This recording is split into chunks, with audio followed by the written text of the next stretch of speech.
So, ito sa paglabas dito sa gate na to, okay, para maiwasan mo sumabit yung tagiliran ng sakyan mo, no.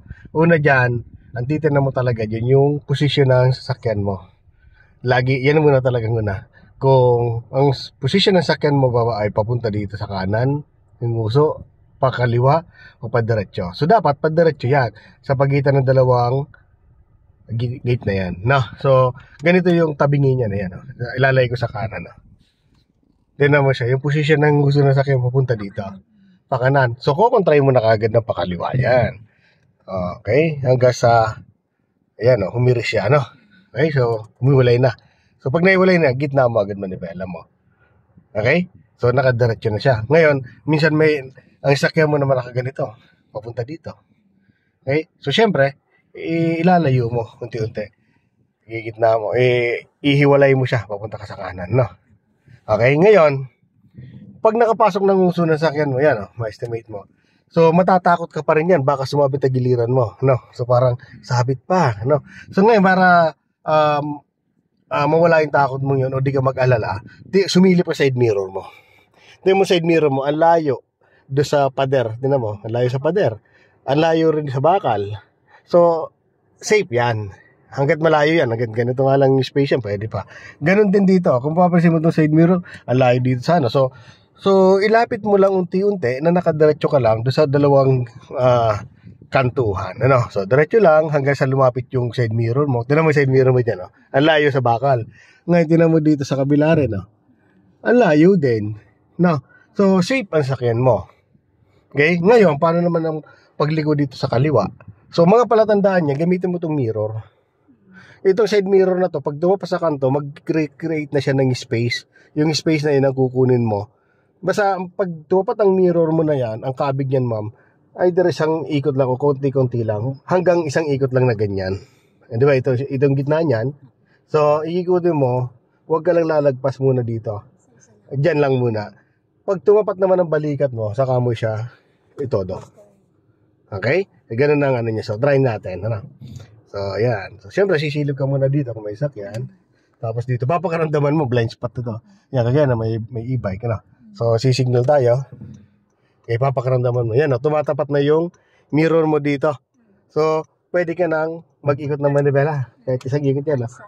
No, pero wag mong itotodo siya. Ngayon, dala mo, tapat ng balikat mo dito. O, itodo mo na to. Safe na yung sakyan mo yan. Hindi nasasabit dito. The same time, dyan sa may padam niya, hindi na nasasabit yan. Eksakto lang yan. Yan, natin naman siya.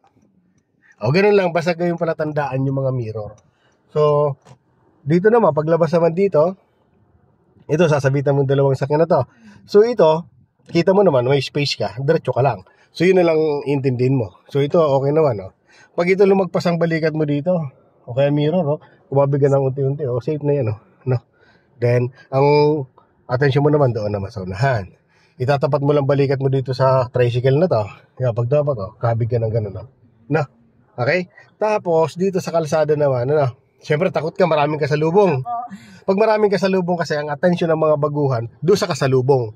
Which is mali. Dapat, ang atensyon mo, una, kung may guhit lalo yung kalsada. Guhit dito sa kaliwa, yan, guhit na yan, tapos siya sa gitna. Yung kalsada niyan, kasi dalawang sakyan yan. Ito naman yung ano niya, no? So, kahit pakiramdam mo, isa't kalahati, pero kasi yung dalawa dyan. Ito naman itong kasalubong ko.